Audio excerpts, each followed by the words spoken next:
여러분 안녕하십니까? 박상규입니다. 이 방송은 유튜브 KTV 뉴스에서도 실시간으로 보실 수 있습니다. 트럼프 미국 대통령이 취임 연설에서 북한을 핵 보유국으로 지칭했고 주한미군과의 통화에서는 김정은을 강한 사람, 거친 녀석, 해안가에 엄청난 콘도 부동산 역량을 가진 사람이라고 했습니다. 그 의미와 향후 미국의 안보 정책 방향을 분석해드리겠습니다.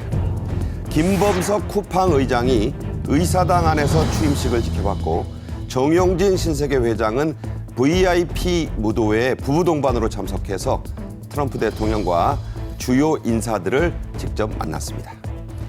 아카데미상을 석권했던 봉준호 감독이 제작비 2천억 원이 넘게 든 헐리우드 대작 영화로 6년 만에 복귀했습니다.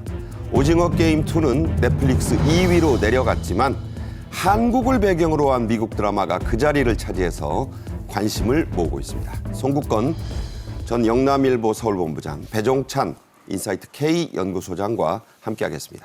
어서 오십시오. 안녕하십니까. 피트 헤그세스 미 국방장관 후보자가 북한을 핵능력 보유국이라고 지칭해서 논란이 있었는데 급기야 트럼프 대통령이 북한을 핵보유국으로 대놓고 불렀습니다. 완전히 공식화했다고 봐야죠. 예, 그렇습니다.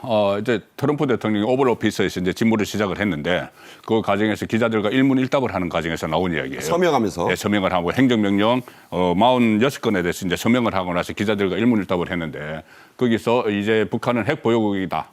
김정은은 내가 돌아오는 것이 기쁘게 생각할 것이다. 이렇게 이야기를 했어요. 참 대단한 얘기예요. 네, 대단합니다. 그래서 앞으로 이것이 이 카드가 북한과의 김정은과의 협상 카드인가 아니면 실질적으로 이렇게 핵 보유국으로 인정을 했으면은 북한에 대한 그 여러 가지 정책들의 변화가 있겠죠.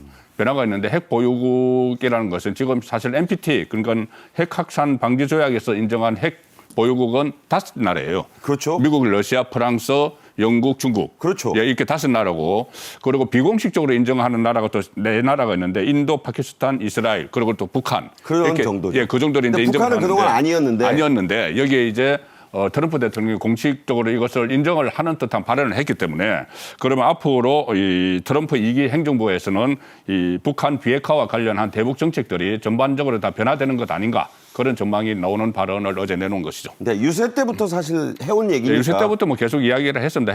북한은 이미 핵 보유국이고 그리고 여러 가지 그 북한이 이 트럼프가 공백 기간에 바이든 기간에 계속 여러 가지 뭐 핵 실험도 하고 했기 때문에 어차피 핵 보유국으로 인정을 하면서 들어갔기 때문에 앞으로 트럼프가 김정은에 대해서 어떤 카드를 꺼낼지 지금부터 그게 주목이 되는 거죠. 네. 6.25가 남침이라고 아는 것하고 문서로 확인되는 것은 그리고 소련 측에서 공식 확인하는 것은 전혀 상황이 다른 겁니다. 자, 이렇게 미국으로부터 사실상의 핵보유국의 지위를 인정받은 건 북한 김정은의 오랜 염원이기도 하죠. 그렇습니다. 앞서 이제 방영국에서 말씀하셨던 대로 공식적으로 문서상으로 어떻게 될지는 좀 더 지켜봐야 되겠습니다만 김정은 위원장은 작년 11월 핵 무력 강화 노선은 불가역적 정책이다 이렇게 밝혔거든요. 그만큼 북한으로서는 핵이 절대적이다 이렇게 볼 수가 있는 것인데 핵 폐기는 협상 테이블에 올리지 마라 이렇게 트럼프 대통령을 향한 선언이었다고도 볼 수 있는 겁니다. 네. 자, 트럼프 대통령이 북한의 핵과 관련된 발언을 했으니까 오는 22일 날 최고인민회의 소집이 됩니다. 그러니까 바로 뭐 얼마 안 남았어요. 그렇죠. 네. 20일 이제 하고 있다고 봐야 돼요. 그렇습니다. 그래서 트럼프 대통령 발언에 대해서 김정은 위원장의 답변도 나올 가능성이 있을 것으로 보입니다. 네, 과연 어떤 응답이 있을지 지켜봐야 되겠고요. 중요한 발언이 지금 기대됩니다. 트럼프의 이런 발언은 미국의 대북한 정책이 완전히 확 달라질 것이란 일종의 예고 같은 거 아니겠어요? 예, 그렇습니다. 일단은 그 트럼프가 현실을 인정하고 들어갔다 이렇게 봐야 돼요.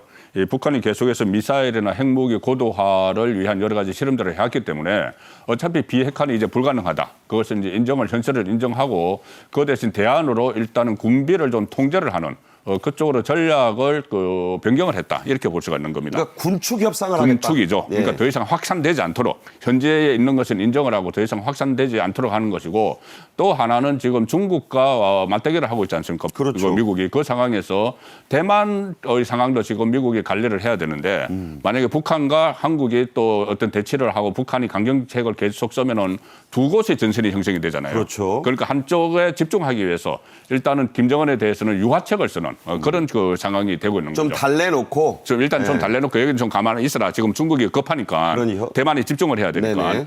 그래서 그 아마 분리 정책 비슷한 것을 지금 하는 것이고 어차피 뭐 북한 비핵화는 불가능한 것을 이제 인정을 했기 때문에 앞으로 이 협상 테이블에 일단은 북한 김정은을 끌어들여서 협상 테이블 끌어들여서 ICBM 같은 거 대륙간 탄도미사일을 실험 같은 것은 일단 자제하도록 하는. 네. 그러니까 트럼프는 무조건 미국 우선입니다. 그러니까. 미국 우선이기 때문에. 그 스몰 딜이라는 게 북한의 핵 보유를 인정해 줄 테니 이제 거기서 멈추고 ICBM 실험하지 말라는 거죠. 그러니까 뭐 LA니 워싱턴 날아오는 거 개발은 절대 안 된다. 그거 안 된다. 그리고 감도 이제 그 감까지 가는 중거리 미사일 거기까지도 안 된다. 거기까지도 안 된다. 네. 그래서 무조건 미국 우선주의이기 때문에 이거 인정을 해주는 것이 정말 그 북한이 좋아서 인정해 주는 게 아니고 네네. 더 이상 미국 본토는 겨냥하지 마라.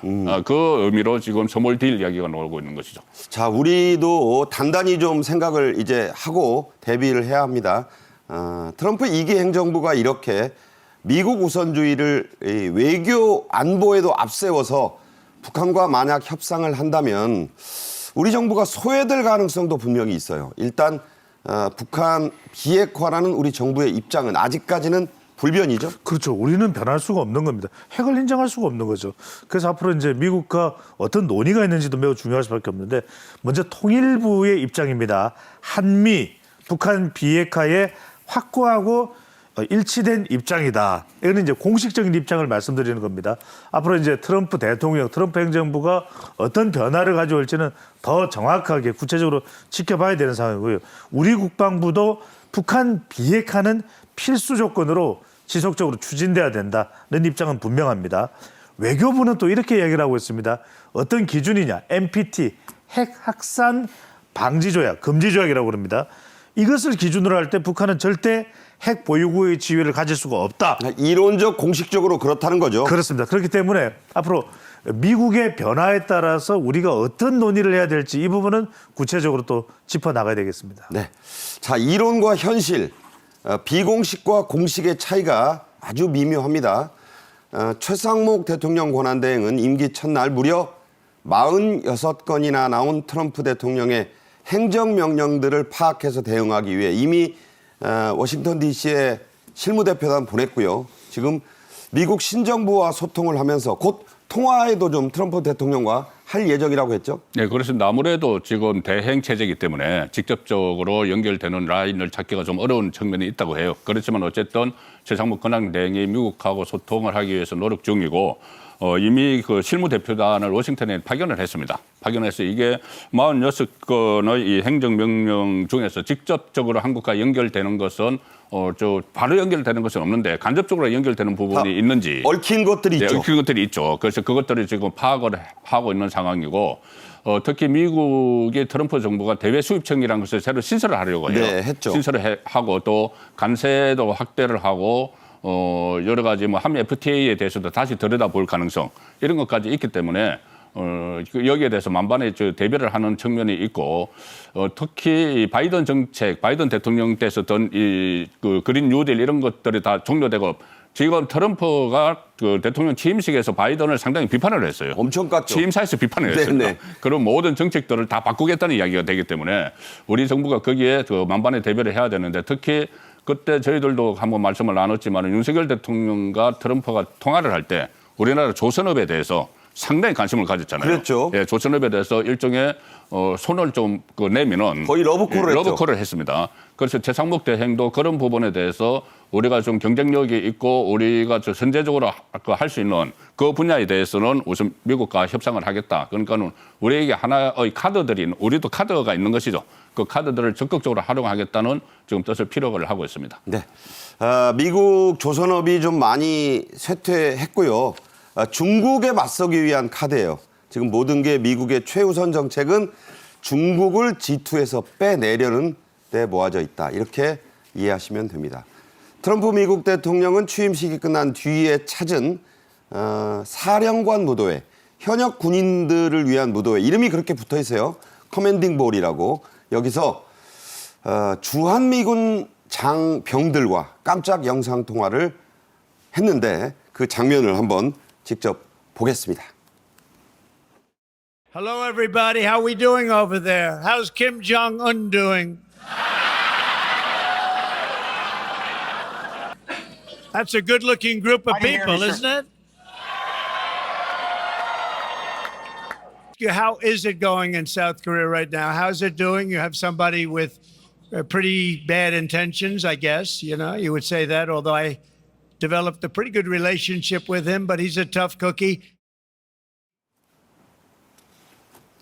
자, 번역은 저렇게 했습니다. 이 터프 쿠키.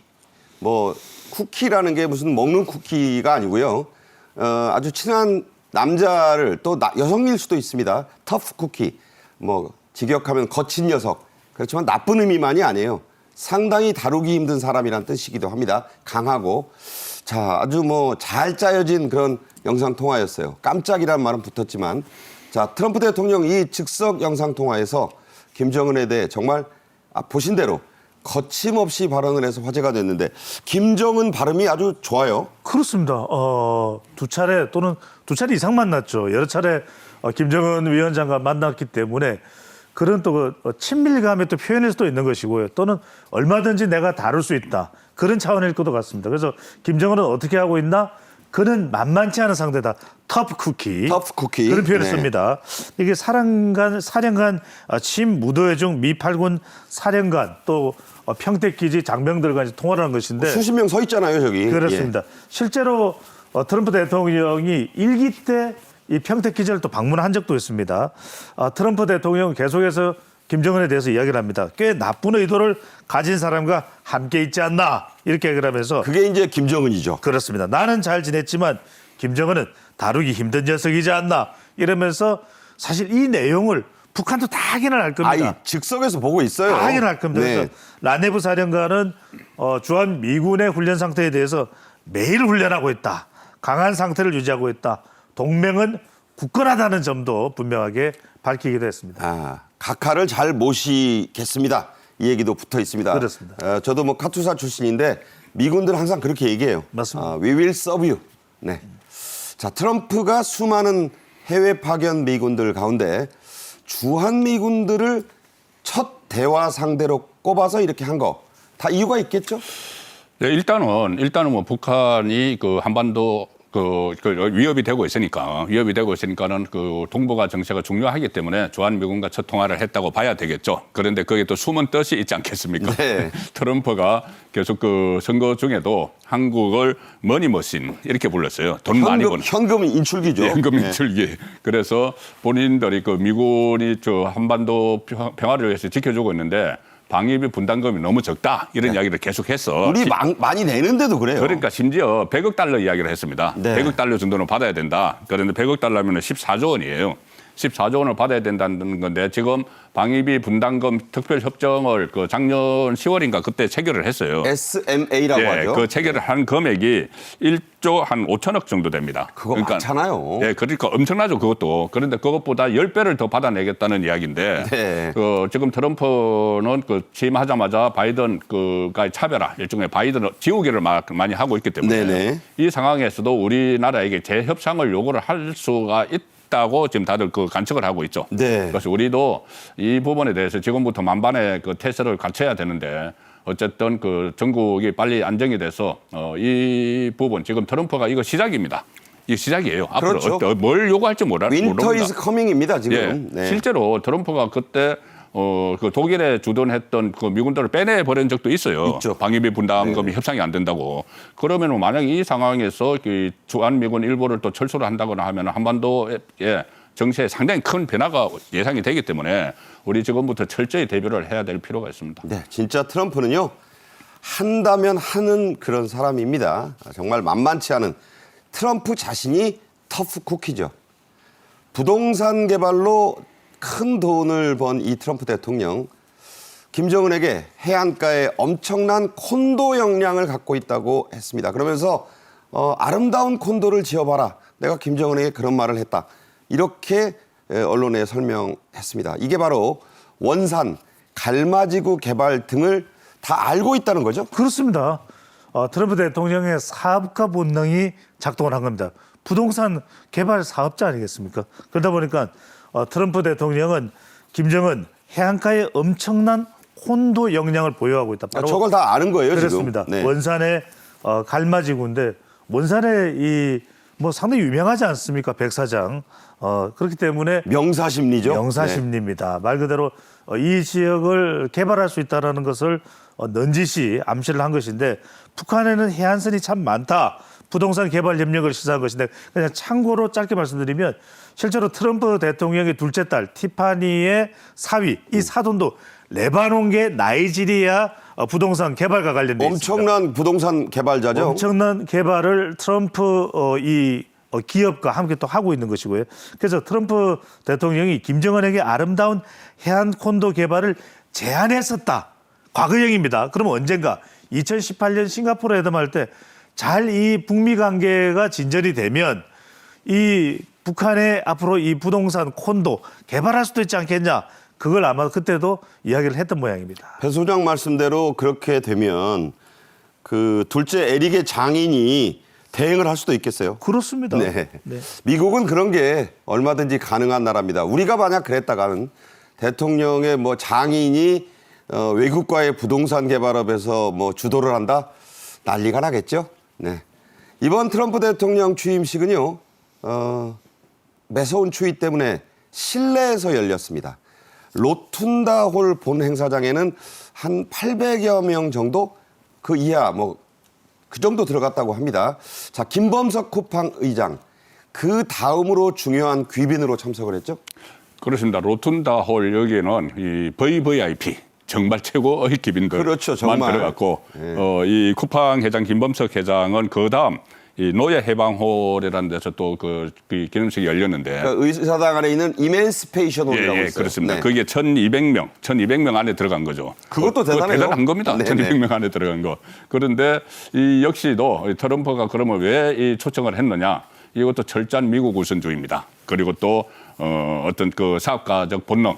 왜 그러냐면은 쿠팡 그 INC가 최근에 미국 뉴욕 증시에 상장을 했어요. 네. 상장을 했고 또 아시아 태평양 지역에 투자를 한 그런 공로를 인정을 했다. 그래서 1,200명 안에 들어가서 지금 참석을 한 것이고 그리고 또 트럼프 장남 주니어 트럼프죠. 그리고 루비오 국무장관, 뭐 베센트 재무장관 후보자 이 사람들과 아무나 또 만나는 거 아니에요. 아 그럼요. 저것도 다 계산이 된 겁니다. 네. 얼마나 미국에 도움이 될지 네. 그거 다 계산을 해서 1,200명 안에 쿠팡의 김범석 그 의장이 들어갔다 이렇게 네. 보시면 되는 거죠. 국회 청문회 안 가고 저런 데 갔느냐고 지금 뭐 네. 여의도에서는 좀 난리가 났다는데 예. 어쨌든 지금 김범석 의장이 미국 시민권자지만 한국인이잖아요. 그렇습니다. 유일하게 B급이나마 취임식에 간 예. 유일한 한국인이 된 겁니다. 그러니까 지금 미국 그 트럼프 취임식에 우리나라에서는 워낙 이 정세가 지금 불안정해가지고 정부 차원의 대응을 사실상 뭐 정상적으로 하지는 못했죠. 그런데 그 빈자리를 기업인들이 많이 메꾸고 있는 상황입니다. 뭐 의원들 여야에서 많이 갔는데 네.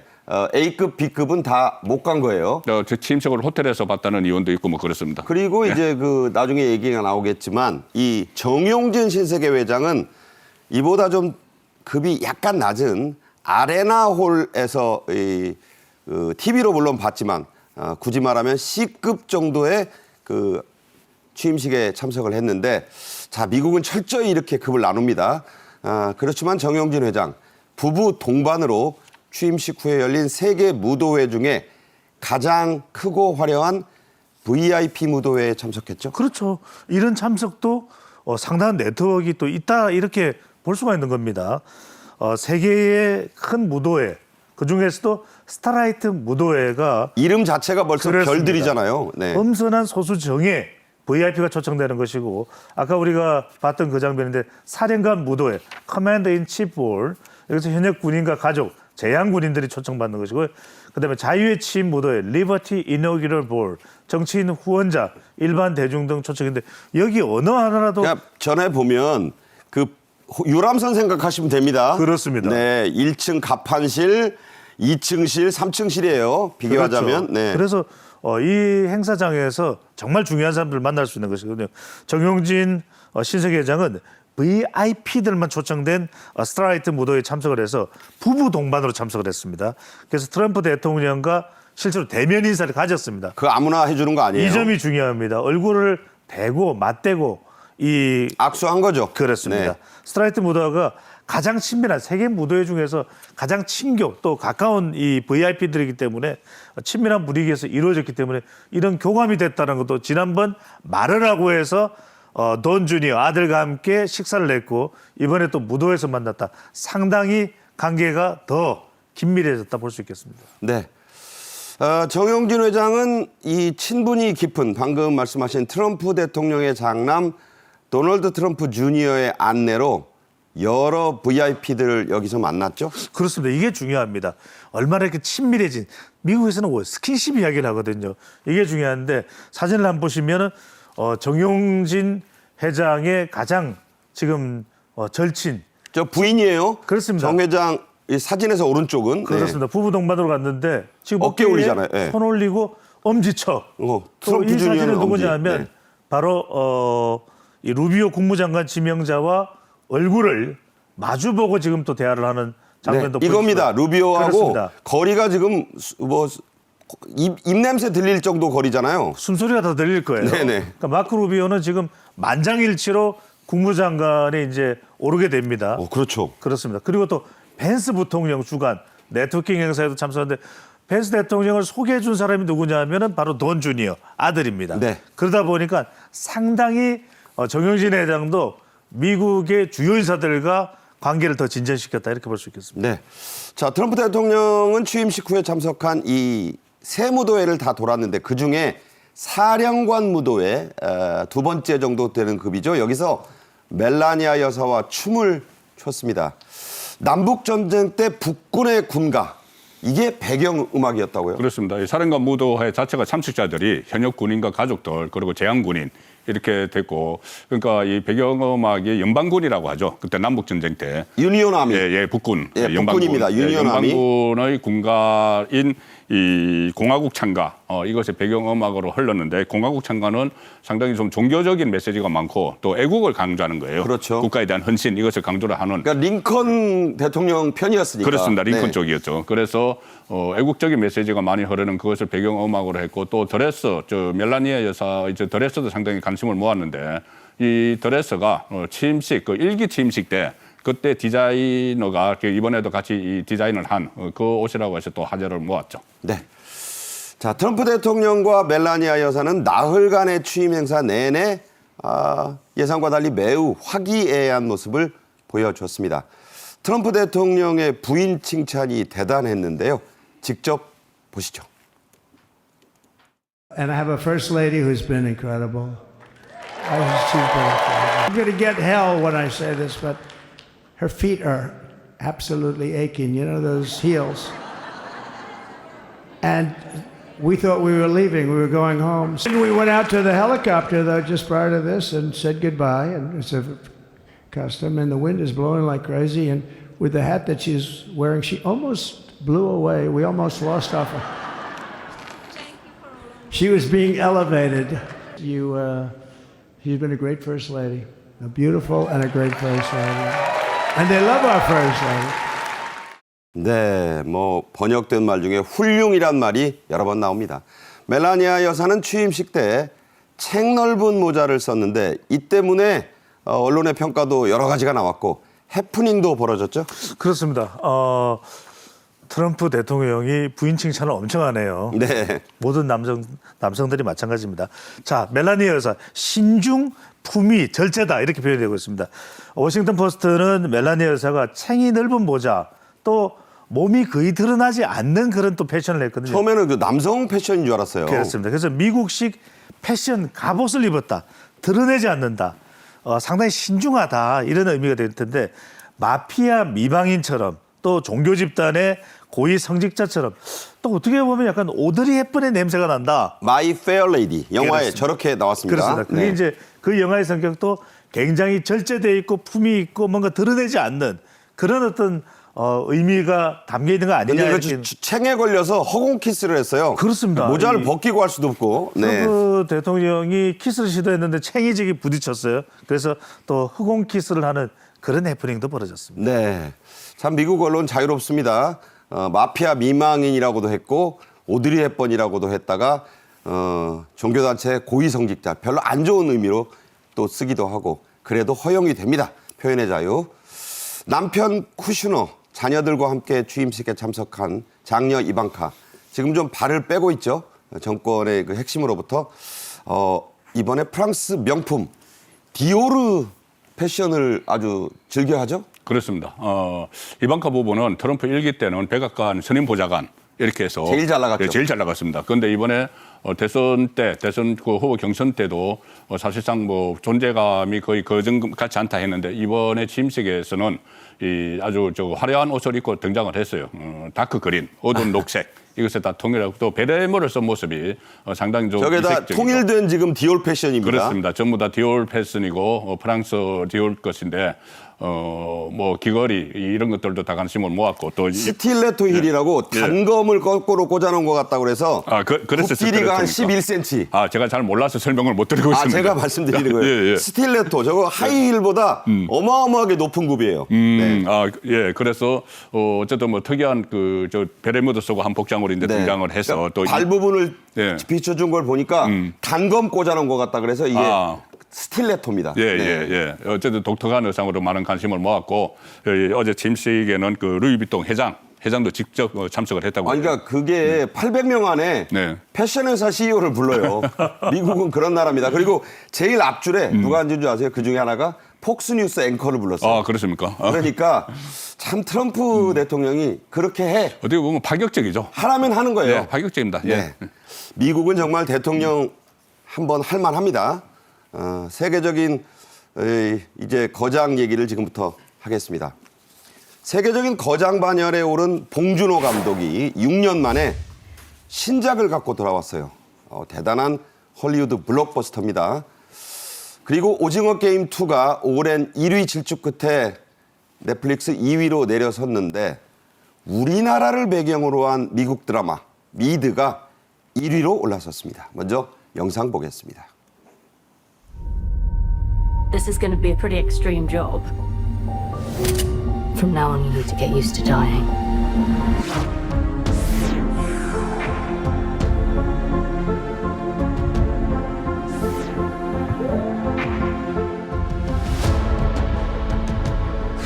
Have a nice day. See you tomorrow.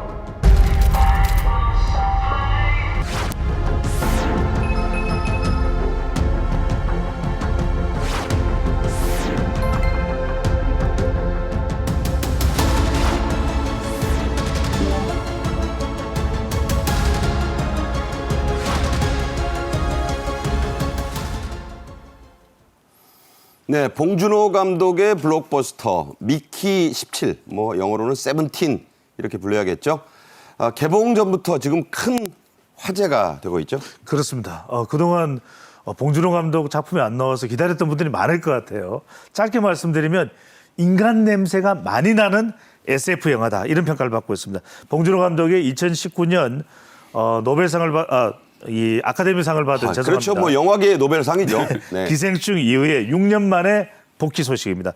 블록버스터 대장 영화죠. SF 미키 17 2월 28일 개봉할 예정입니다. 주인공이 그 트와일라이트 시리즈로 유명한 로버트 그렇습니다. 패틴슨. 워낙 매력적인 남자 배우로 알려져 있는 로버트 패터슨이 이제 관객들과 만나게 됩니다. 미키 17 많은 제가 스포일 공개를 할 수는 없는데 복제 인간을 소재로 하고 있는 SF 소설 미키 7이 원작입니다. 자, 17인데 왜 원작은 7일까? 그건 나중에 또 저기 나오네요. 예, 네. 말씀드릴게요. 원작에서는 미키 주인공입니다. 이 미키가 7번 죽지만 영화에서는 17번 죽습니다. 그러니까 원작 소설을 봉준호가 다시 전부 감독이 뜯어 고쳐서 자기 얘기를 또 만든 거예요. 그렇습니다. 그래서 대단하다는 것이고요.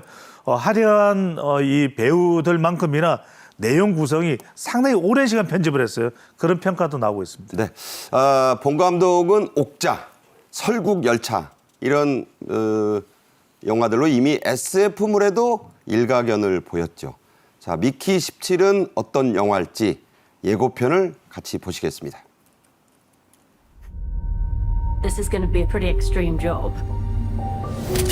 From now on, you need to get used to dying. Oh, wow. Did you see that? This is your job.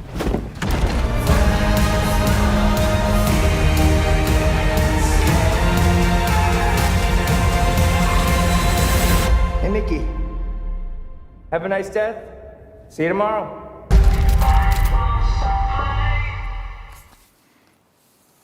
원래 원작에는요, 이게 1000년 후의 미래예요. 그러니까 너무 감이 좀 떨어지더라고요. 저도 이거 봤는데. 그래서 봉 감독이 2050년으로 이걸 당겼습니다. 근미래라고 그러죠.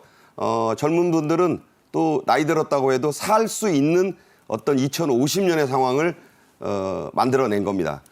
그 제작비를요, 한국 감독으로는 역사상 가장 많이 썼다고요? 예, 그렇습니다. 1억 5천만 달러 정도로 추정이 됩니다. 1억 5천만 달러면은 우리 하나로 하면 2천억 원. 2천억 원. 2천억 원. 그런데 할리우드의 블록버스터 영화, 대형 블록버스터 영화는 대충 이 정도 들어간다고 해요. 투자를 이렇게 대담하게 투자를 하는데 우리나라 현실에 비추면 엄청난 금액이죠. 우리나라에서 보통 영화 투자하면 대형 영화라고 해도 한 250억 원.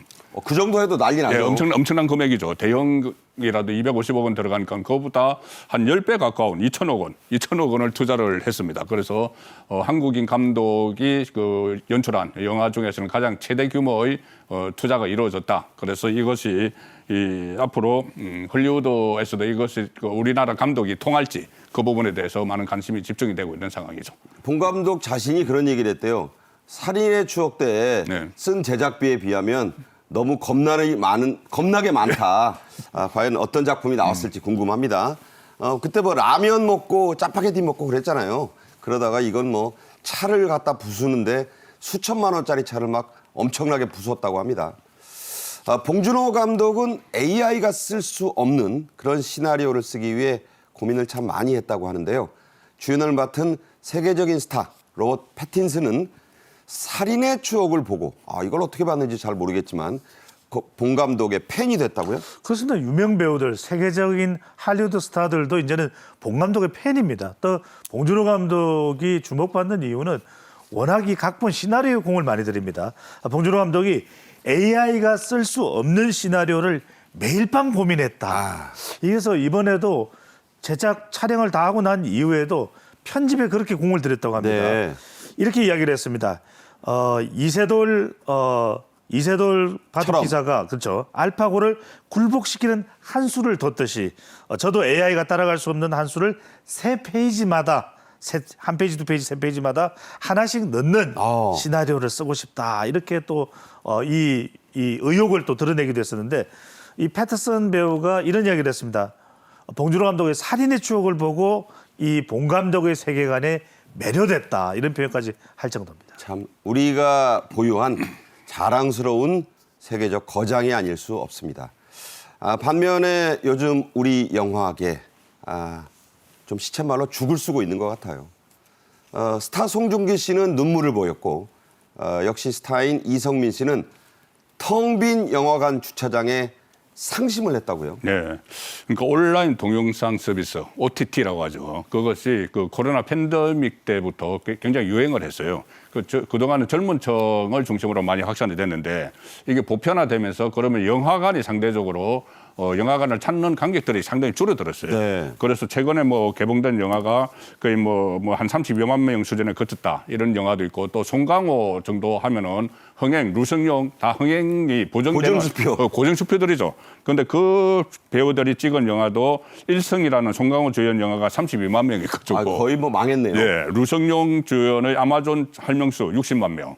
그리고 송중기 하면은 정말 보정수표인데 나오면 떴죠. 나오면 무조건 뜹니다. 근데 송중기 배우가 보고타 기회의 땅 이것조차도 지금 흥행에 밀려가지고 저도 그 송중기 씨가 최근에 각종 연예 프로에 많이 나와서 송중기 씨 정말 오랜만에 보는 걸 했는데 보니까는 영화 홍보하러 나왔더라고요. 네. 근데 그렇게 열심히 영화를 홍보를 했는데도 이게 흥행이 안 되니까 좀 눈물을 보이는 그런 상황까지 갔다는 이야기입니다. 그만큼 이제 영화에 대한 평가가 예리해졌고 그렇습니다. 스타가 나온다고 무조건 들어가는 건 아니다. 그렇습니다. 그리고 영화관에 가서 팝콘 먹으면서 이제 영화를 보던 그런 것들이 OTT가 대체를 해버리는 바람에 그 영화관에서 굉장히 어려워지는 거죠. 팝콘 먹도 보던 세대들이 OTT를 봐요. 저희 다 OTT를 보죠. 우리 저도 본부장님도 그러잖아요. 그런 추세로 저도 옮겨가고 있는 상황이죠. 그러니까 거의 옮겨가고 있다. 있는 상황인데 그러니 극장이 되겠습니까? 그런데도 만약 대형 영화 가령 예를 들어서 제가 어릴 때 감명 깊게 본 벤허 같은 이런 영화는 정말 대작. 예, 정말 대작은 정말 영화관에서 봐야지 스펙타클한 그게 딱 느껴지거든요. 네. 그래서 아마 영화관이 살려면 그런 대형 영화를 해서 정말 대형 스크린에서 보는 그런 시대를 다시 맞이할 수도 있을 것도 같아요. 네. 자, 이른바 극장 세대인 이 중장년층도 그래서 말씀하신 대로 요즘은 영화관보다 집에 편안히 앉아서 또 뭐 화장실 갈 때 멈췄다가 뭐 일하다가 멈추는 이런 OTT를 선호하죠? 그렇습니다. 이제는 영화 가는 것이 아니라 안방극장. 이게 너무 편하고 무엇이든지 이제 선택해서 볼 수가 있거든요. 방송통신위원회가 2024 방송매체 이용 행태 조사를 했는데 심지어는 50대도 OTT 이용률이 더 증가하는 결과로 나타난 겁니다. 그러니까 OTT에서 이전에 TV에서 봤던 모래시계, 내 이름은 김삼순 아, 추억의 드라마네요. 다시 볼 수 있습니다. 그러다 보니까 이제는 어떤 상황이 되냐면 영화관에 가지 않더라도 정말 내가 필요한 시간에 원하는 영화, 드라마를 다 볼 수 있다는 것이거든요. 그러다 보니까 이 개봉도 영화관에서 개봉하는 것이 아니라 아예 OTT에서 개봉하는 콘텐츠가 더 증가하고 있습니다. 네. 자, 오징어 게임 2를 밀어낸 미국 드라마가 나왔는데 이게 재밌어요. 우리나라 서울 곳곳이 배경인 하이틴 드라마라고요. 그렇습니다. 영화 제목은 XO 키티 시즌 2. 키티라는 소녀가 어머니가 한국 사람이에요. 혼혈이네요. 네, 설정이 이제 어머니가 한국 사람이고 한국에서 그 고등학교를 다니면서 일어난 여러 가지 일화들을 담은 영화인데 이것이 오징어 게임 2를 제치고 어쨌든 오징어 게임 2는 우리나라 제작사지만은 한국을 배경으로 하는 영화가 그것을 대체를 한 것이죠. 네. 대체를 하면은 저런 영화가 지금 계속 그 1위를 차지를 하고 이게 흥행이 되면은 한국 관광에 대해서 많은 효과가 있을 것 같아요. 그러니까 가보고 싶다. 그렇죠. 한국을 대상으로 한국을 배경으로 해서 영화를 계속 찍으니까 그리고 또 한국의 고등학교에 다니면서 하는 거니까 한국 문화도 다 어떤 홍보가 되는 것이거든요. 그래서 저런 영화가 등장을 한 것은 참 반가운 일이죠. 네. 자, 엑소 키티 2. 저도 못 봤습니다. 어떤 드라마인지 잠깐 보시죠. When I came to KISS, I'd never felt more like an outsider. Luckily, there's nothing like a friendly face from home. What? What? Oh my god. You want to dance?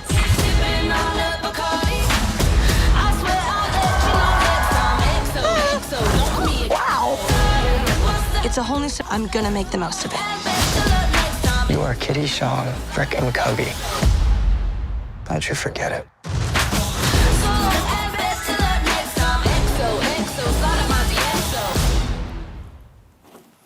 보시면 알지만 대부분이 여러분이 많이 보신 데서 찍었어요.